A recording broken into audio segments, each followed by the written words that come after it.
This is a great question. How can you tell if a horse is mentally present? So one of the biggest and most obvious things that you can see is if the horse is literally looking before he's moving. Most horses have been trained to give an immediate obedient response, and yet much of the time, despite their feet seeming to comply with the human's request, they are not focusing and literally seeing what is being asked of them.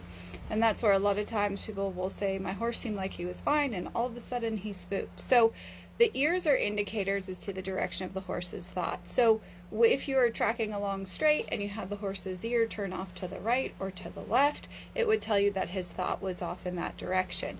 What you will often see in horses that are not mentally present is lots of drifting in the movement, and people have been taught to contain the movement by critiquing it. So they will create boundaries, whether they're on the ground, typically they'll chase with the tail of the rope or a whip or something like that to try and make the horse yield. Or if they're sitting in the saddle, they will use leg pressure to try and block the horse's maybe shoulder or hip from drifting in the undesired direction.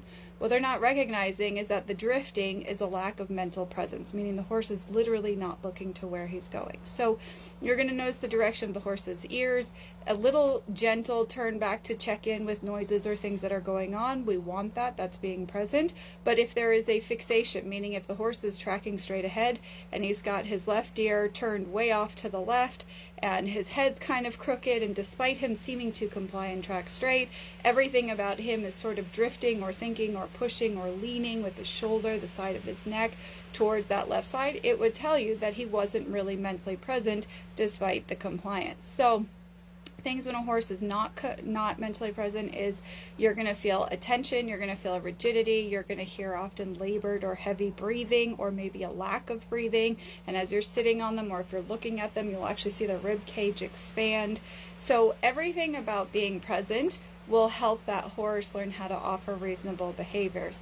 And one of the things that I find is people tend to rush a horse through something because either the human assumes or makes the decision that something is not a big deal and so the horse should hurry up and work through it, or the human says, hey, we've done this before, so you should just hurry up and comply.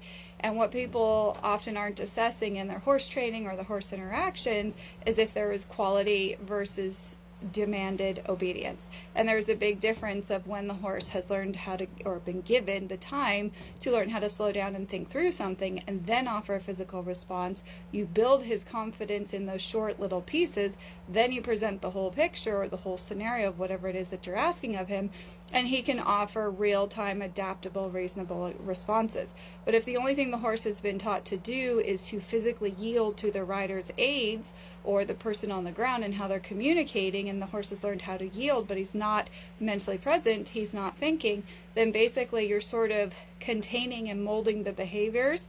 But the minute that you quit trying to contain or make the horse comply, you're going to get all the stuff that was pent up inside from all of his distraction defensiveness come exploding out.